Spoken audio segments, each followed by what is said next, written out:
What's happening, everyone? This is Uncle Devin, the children's drum cushionist, and welcome to another episode of We Nation Podcast. I'm so glad that you're here. I mean, I have an amazing guest that I can't wait to bring to you. And again, this is what we do on We Nation Podcast. This is our podcast segment to our radio station. And remember that We Nation Radio stands for Watoto Entertainment and Education. And Watoto is Swahili for children, and we bring you the best in family-friendly global beats for little feet. You're gonna hear R&B, hip hop, funk, jazz, reggae, calypso, go-go, world music, and more. All made specifically that's age appropriate and culturally relevant. And so we're glad to be here. And in our podcast, we bring you interviews where we can go kind of do a deep dive into the lives of those that are creating wonderful content for children, both past, present, and future. And so, with that, I've got to just make way for our awesome guest that we have here. And I don't know if any of you all remember some shows in the night, a show in the '90s that just took Nickelodeon by surprise. Well, my guess is the one and only Natalie Daise, and she is a creative catalyst, speaker, master storyteller, and artist. Her voice and face are familiar to many who grew up in the '90s, and she and her husband, Ron Daise, starred in Nickelodeon's Gullah Gullah Island, a television show that ran from 1994 to 1998 and became one of the most popular shows for children during the era. And it still is popular to this day because the content is just incredible. It was developed for preschoolers with puppets and music, and it depicted an African American family and other children on an imagined sea island and so much more. But I tell you what, instead of me talking about it, let's bring in our wonderful guest. Please help me welcome the one and only Natalie Daise. Welcome to We Nation. Thank you. It's nice to be here. Hello. Hello. Awesome. I mean, I can sit back and read your bio for a long time and all the wonderful work that you've done. But what I want to do is first let's introduce yourself. Even before you even started that, tell the audience a little bit about yourself. Who are you, and where'd you grow up? Oh, okay. Well, who I am. I am a storyteller. That's who I am. That's what I do in any type of genre. I actually grew up in central New York, but I moved to South Carolina, Low Country, to the Gullah community, well, a long, long time ago. and Mm. I came down to help my grandma, and I stayed. I met my husband, Ron, and we began singing together, and we've been singing together for 38 years, y'all. We've been singing together a Wow, long that is time. awesome, Yeah. awesome. And when you say you came together for where you moved into the Gullah community, let's talk a little bit about that, and that will get us into your amazing career. Okay. Um, what is the Gullah community, and why did you decide to move there? Well, I didn't actually decide to move here. My family decided for me that I was, Oh, okay. you know how it is in some African American families, and maybe other families as well. They say, look, grandma needs some help and you going. Mm. They didn't say, do you want to go to South Carolina? So Right.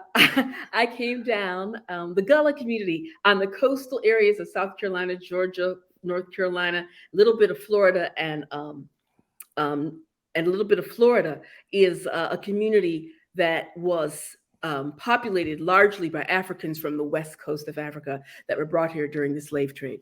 And they were brought here in large amounts, particularly for the rice culture, because we live on the coast of the Atlantic, and rice grew well in the swamps on the coast.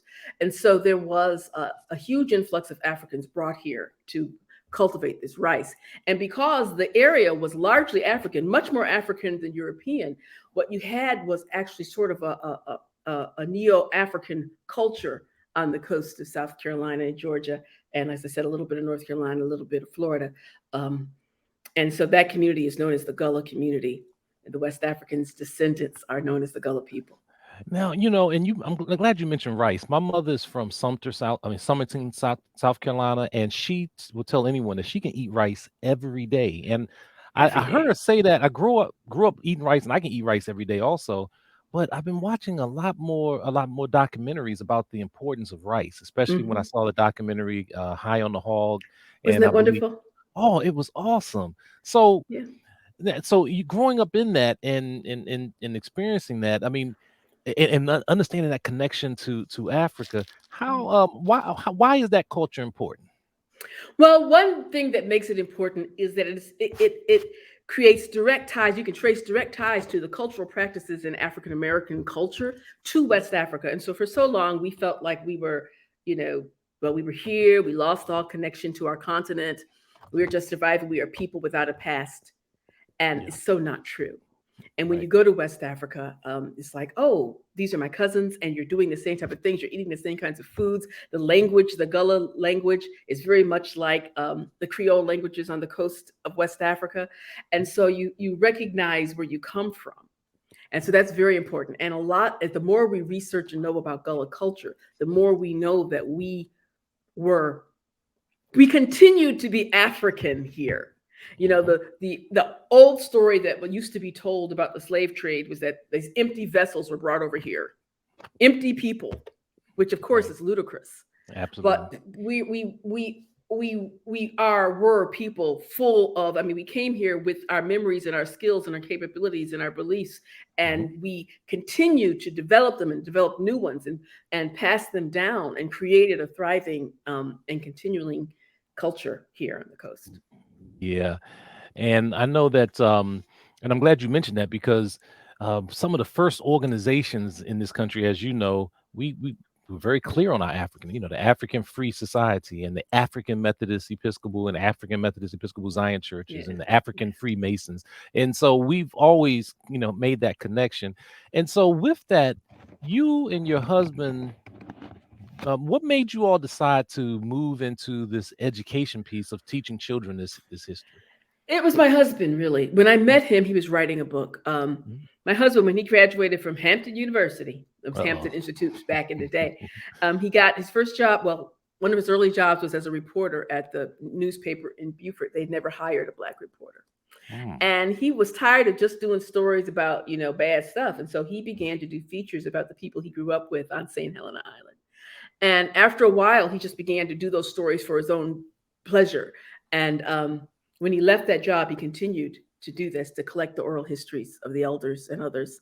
And that was eventually published in 1986 as his first book, Reminiscences of a Sea Island Heritage. Having Mm. grown up on a sea island. And once the book was published, people would say, do a reading from the book, do a song from the book, because he had lots of songs and he's a singer. And he and I had already been singing together, doing like Christian music and church music. And so then he said, hey, Nat. Well, no, actually, my fault. I said, wouldn't it be cool if we could be like Ruby D and Ozzie Davis? And your young folk don't Mm. know who that is. Oh, But no, no, no. I had dinner with Ruby D before, so, oh, oh, did yes. you? Yes, I'll tell you that story in a minute, but go ahead. So he said, one day he said, well, hey, okay. He took the whole book, which is currently out of print, though you can still find it on Amazon or some places, and he turned it into a presentation. He said, you do this part, I'll do this part. And then we sang all these old songs. Mhm, And we had no one had asked us to do it. There was mhm, no place to do it. But my husband's one of those guys, he gets an idea and he just does it. And then one day we got a call from the director of the Penn School Museum, and he said he knew Ron, and he said, "We've got these museum curators here for a retreat. Um, Thursday night, we don't have anything to do. You want to do something?" Because we used to do he used to do community theater. So mhm. we just went and we stood there and we read this book, but as a script. We just read it and sang the songs, and everybody stood up and started clapping, and we were like, Oh. "Oh!" And soon the museums were calling us and the schools were calling us, and eventually, we quit our jobs, Mhm. scared my parents to death. My daddy, what are you doing? And we just began to travel doing what we called edutainment. Mhm. Entertainment, yes, but with an educational intent. That Absolutely. entertainment opened the door, and then education can come on in. Wow. So a lot of artists now, I know a lot of them that are watching this program, want to know about your story because many have ideas and dreams to even reach the levels that you all have reached. Talk about how you were able to get connected with Nickelodeon and to do Gullah Gullah Allah. Look, y'all, all I can say is this was grace. I can't tell you how to do it because we weren't planning on it. Here's where we were. We had one child. We had basically a road baby on the road, packing her up in the car. We're on stage singing. Folk don't know there's a car seat, baby seat right behind the curtain. We're on the stage, little kids, babies right there playing with her feet. So that was the first child. Then we got pregnant again. Mhm. And I was like, oh, baby, I don't know if I can do two children on the road in the big blue van. And so we began to ask, folk, we know there's something else, but we don't know what it is. Mhm. And, people didn't know because no one understood people like us. They said Right. things like, well, guys, you've had fun. Got a baby, got another baby coming. Y'all need to get jobs. Y'all need to go in the school system. There are certain jobs that like middle class folk were supposed to do, Mhm. and you could get a job in the school system. You're like, that's not it. Mhm. And then one day, this is Grace. There's an author. Her name is still her name is Gloria Naylor, though she's passed. She Mhm. had written a book based on St. Helena Island and had bought a house there. Mhm. And she called me because some friends of hers were coming to town, and the house she bought was empty. She said, Mhm. Natalie, they're coming to town. Can you put some furniture or something in the house? I was like, okay, give me like $300. I'm going to the Salvation Army. And, I got beds and stuff in the house. And then Mhm. her friends came and they were Maria Perez Mhm. and Lawrence Fishburne. Mm. And they were going to do a movie with Gloria. The movie never happened, but we went to dinner with them one night. I'm really pregnant with my second child. We're eating cold chicken. We're just talking about Mm. children's TV. And Mhm. Maria had been pitching shows to Nickelodeon and said, oh, well, Gloria says you do stuff. Maybe we can do a show about you. Mm. Eating cold Okay. chicken on the Let's. island one night. That's how that happened. No agent, no Wow. manager, no knocking on doors, no nothing. This was a grace situation. Absolutely. Yeah. Absolutely. Yeah. So, talk a little bit about so for those who may not have seen it, Yeah. what would they expect to see? Because I know right now they can look at it on syndication and all. What Yeah, would they? y'all can watch it on Amazon or Paramount or something, I think. Mhm. What you would see is a family, and what was lovely is that it was a Gullah Geechee, it was a brown family on a Mhm. sea island, and we were the center of that community. And Mhm. so it was me and my real life husband and my real life children and some other cast members. Um, and it was a show about community, about family, Mhm. about communication with lots of singing. We sang in every episode, Mhm. and there were family lessons, and um, there was a large pollywog, the puppet character, a walk around puppet Mhm. character called Binya Binya Pollywog, and so we sang and danced in every episode, and my children, kind of grew up under us Mhm. on the show. They had to be there because we were there. I mean, Right. what was I going to do with my babies, right? Right. So.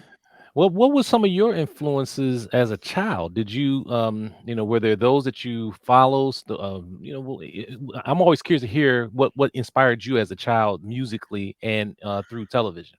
Well, okay. I'm elderly. Musically was just growing up in the church, as they say. Hmm. Yes. Everybody in my house sang. It was normal to sing in our house. Hmm. My daddy had this beautiful baritone. That's the first harmony line I ever learned. My mother sang. We sang in church. We sang in choirs. So I thought everybody sang. I didn't even understand people who didn't sing. What you mean y'all sing? And my husband grew up the same way, just Hmm. singing all the time. So, so when he and I met, years before the show, we started singing together. First time I saw him, he was in church, he was singing. Hmm. And then I began to sing with him. So that was that. It was not like there was a particular person who inspired Sure. me Yeah. to sing, Hmm. other than the people I grew up with. Television. I mean, look, y'all, we had three channels. So, Hmm. Did you ever? So, have you worked? I believe you may have worked with Ella Jenkins, and do you recall her I have not influence? worked with Ella Jenkins, but I worked with people who were precursors to Ella Jenkins. I Okay. worked with the Georgia Sea Island Singers and Janie Hmm. Hunter, and these were folk singers from traditional folk singers from the tradition, and Hmm. we traveled with some of those folk. Hmm. They weren't. I mean, sometimes you might see them in documentaries. I'm sure you can find them, but Yes. these were people sort of doing this is our lived life, Right. and they have become national treasures. And so Yeah. we worked with them. So we often traveled with them, and we were the kids.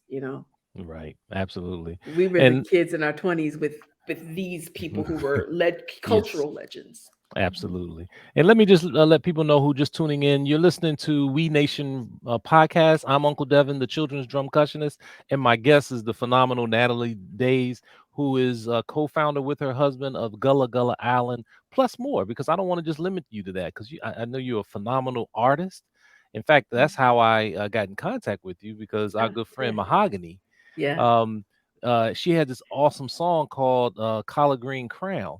Yeah. Can you talk a little bit about that and talk about your art? Okay. At first, I want to clarify in Oh, terms of being founders of Gullah Gullah Island. It was created by Perez Minton Productions. As I told you, we knew okay, nothing about TV. okay. But the art, I've Thank been an you. artist probably most of my life. So if you talk Okay. about things, I'm the kid in kindergarten drawing pictures for the other kids. Hmm. I loved art supplies. My daddy bought me my very first art kit, 1973. I remember. Wow. And so I was an artist, but I didn't call myself by that. This is just something I did for the love of color and shape Hmm. and faces. I love faces. Okay. But when we finished Gullah Gullah Island, I opened a studio called Miss Natalie's Workshop on Hmm. St. Helena Island. And there anybody could come in and make stuff. They could do jewelry, they could do ceramics. We just made stuff. And I began to paint with a passion Hmm. at that time. And Wow. eventually, somewhere around 2013 is the first time I painted a collard green painting. Um, and then when I painted that first one, I was like, oh, this is my family. These are my people. Collard greens is like all of who we are in so many ways, that comfort, that love, that gathering. And I Hmm. just began, at first they were just greens. Then Hmm. they began to be like head wraps, like the collared crown and like the dress like you see in the picture right there. And Yes. I just began painting collard greens, and I still do. And you can see some behind me in my Hmm. studio here. That's not all I paint, but I use lots of natural elements, things from my garden, my yard, my community, Hmm. my family. The queen is Yes. my daughter. Okay. I've painted her over and over again. I'm currently working on the painting right now. Underneath this computer is the sketch Okay. of my son, Oh, for a wow. painting that I'm going to do for an exhibit next year. Oh, wow. So, and I also love the fact of, how healthy greens are Yeah, and how important it is. And like you say, it's part of that. When you have rice, you have collard greens, and you have a meal, it's been sustaining. And so it is. the Just fact throw that, some cornbread in there, and we yeah. are in heaven, y'all. This is a good thing. And then you also talked about the church, coming out of the church, and I think that's the root of everything. Of course, we talking about everything comes from spirituals, and then from spirituals you get the folk music, you get all of the different styles.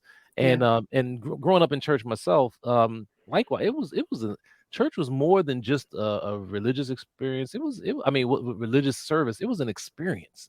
I yeah. mean, it was because it had to represent everything. So so just like with you, growing up in the children's choir, and this is what you did. It wasn't It's what you did. Of course you yeah. sang. What do you mean you can't sing harmony? You don't hear that? Right. That's how I grew up. No, that's not the note, you know. Hmm. And when I Absolutely. grew up, where I grew up, we were real serious about that harmony. So when you Hmm. heard somebody who didn't have the note, you Uh-huh. didn't be like, yeah. It's like, no, no, that's not the note. Come on back. So, so if I can go back to talking about Gullah Gullah Island, so I know that someone else created. Did you do the writing, or you all? No, right. My Okay. husband helped did some of the songs. He Hmm. helped with the theme song. We were what we called the cultural consultants. So basically, they Yes. came to our community. They came down to Beaufort, and what they needed to know about Gullah culture and how could they honor it and still be a children's program. We did a lot of that contribution, and also, really, we were just ourselves. Hmm. So when they decided to do a show about us, they sent their then head writer, and his name is Frackiswell Hyman, and I will love him till this day. I Hmm. still love him till this day. Hmm. He came and he spent a week or so hanging out with us down in South Carolina, Hmm. just to follow us around and see, because we had never been on television. Yeah. We didn't know about that. And he said, I know you're not actors. You just be yourself and we'll work with you. Mm. So we really just got to show up and be ourselves. Basically, if I met you anytime, I'd say, hey there. And he said, oh, that's great. We'll just keep saying it. Mm. It Okay. was just who I am. And as I said, our children, Simeon didn't even know he was on TV. Right. He was just hanging out with mama and daddy. So in that way, we helped shape the show. This is our community. This is our culture. We brought them into our community. They met our neighbors. They included, Ron's next door neighbor. He grew up next to the man with the shrimp boat, Mr. Bradley. Took him out. Yeah. These are someone we've known all our lives. Hmm. So this was how we helped shape the show. But in terms of, they had script writers. The first year, it was all, by the seat of our pants. Yeah. My Yeah. friend who sold Mary Kay did the makeup. Okay. Maria Perez Brown, who was executive producer with her partner Kathy Minton, went to Kmart, bought wardrobe. That's how we did Yeah. it. We used our real car, for all Yeah. the scenes. And eventually it's like, oh, this is kind of successful. They got a budget. What was one of your most memorable times on Gullah Gullah Island?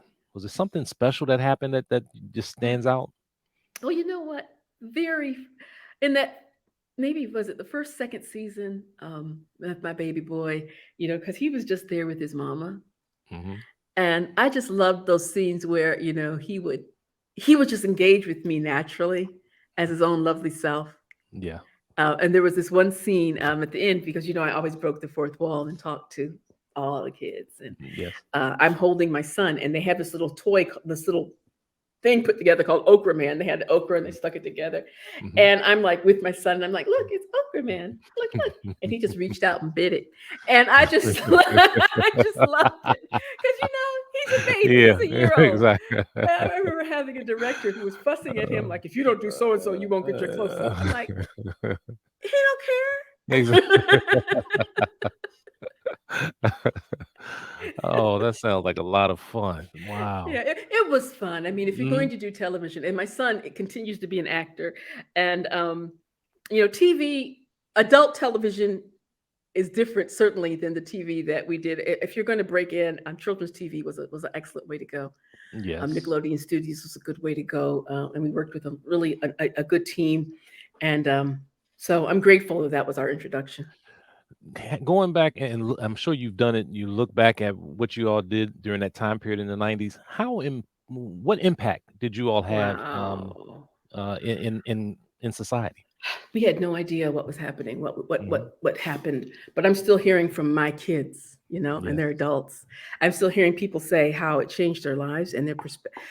We were doing, as I said, Gullah culture education before that, for Mm. several years before that. And when we first started doing it, there were very few people doing it, other than like some of the people I've mentioned to you, the Georgia Sea Mm-hmm. Island singers, Janie Hunt. Right. And we would go into schools and people would say, why are you doing this? And why are you talking like this? And why are you making fun of us? And why are you and there are people who were ashamed of being Gullah Geechee. Mm. And Yeah. I just seeing over the years, people like, yeah, I'm Gullah. I mean, the pride and to know that we had something to do with that, that sure Yes. people all over the world knew what Gullah was. Hmm. One day I had this little girl come up to me with her mother, this little white girl with long straight hair. And her mother said to her, said to me, she wants hair like yours, but I keep telling her it's okay that her hair is nice. And that was like a profound moment Yes. because when you've grown up with hair like mine, Hmm. frequently you're like, why don't I have hair like hers? Hmm. But to have these children like, wow, why can't I have hair like Miss Natalie's hair? Yes. That was like, okay. Yeah. Wow.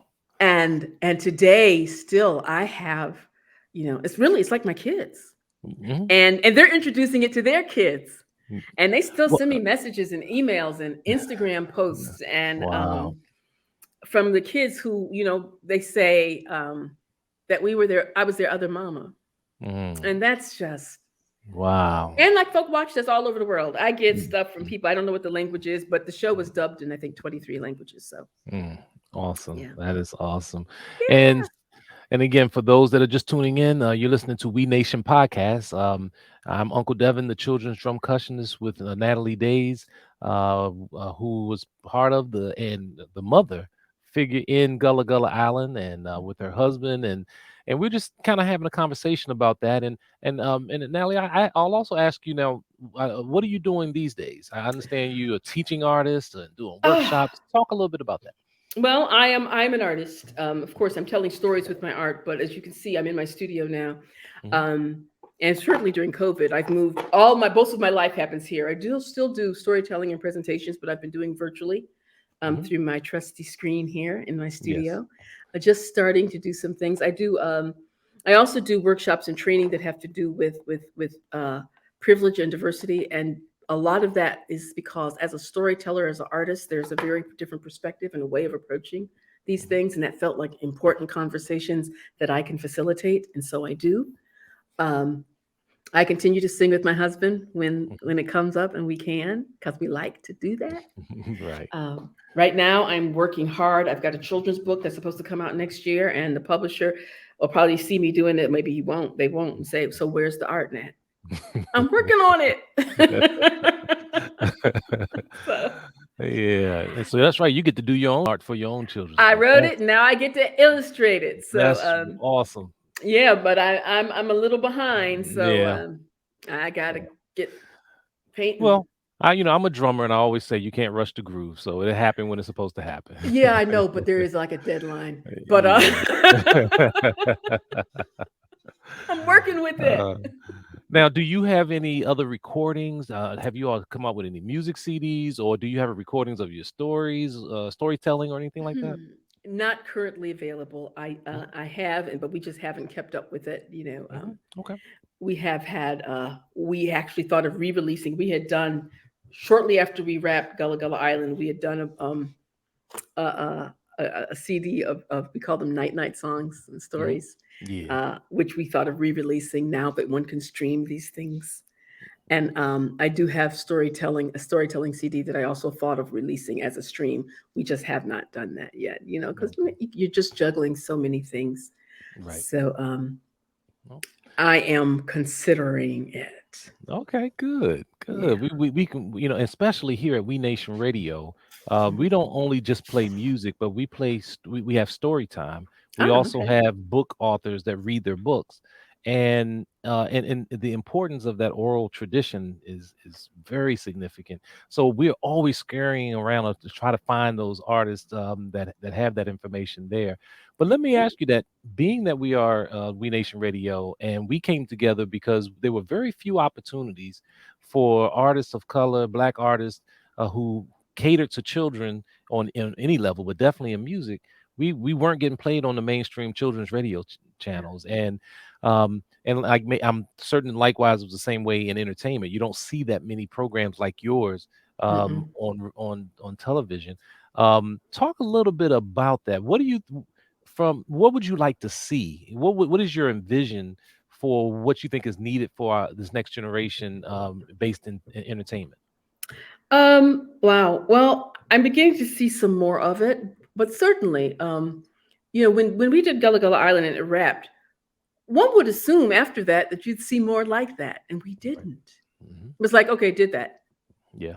I see people that like Tabitha Brown is doing a children's thing on. I think it's streaming. Hmm. It's about natural food and singing and dancing. It's really colorful. It very much reminds me of Gullah Gullah Island. Hmm. I would love to see more families include that are inclusive. Hmm. Uh, I don't watch a lot of children's television anymore. I love what you're doing. When my children were small and like my little girl going on a field trip, I would make her mixtapes because I Yeah. didn't let her just listen to everything. It'd be Right. this song from here and this song from here and this song from here and then this from Peter and the Wolf, and Right. and she'd have her little head, and I don't know what the other kids were listening to. Hmm. So knowing that there's a place like We Radio is Hmm. excellent. Thank you. Um, Thank you. my son is, it's like he's in the industry and he's been, he's got pieces he would like to create himself Sure. and produce. And he really is interested in taking some of the Gullah Geechee folk tales and old African lore Oh, and evolving it into something for a new absolutely. audience. Well, So that's great. there's That's lots of great. wonderful creative things that I can't think about, but there are people out there thinking about them already. Absolutely. I mean, Yeah. and something that's springing out of We Nation Radio and partnering with a couple of other artists is that we're creating the Black Children's Network. Yeah. See, that's Uh, wonderful. yeah, and this is where people have these ideas.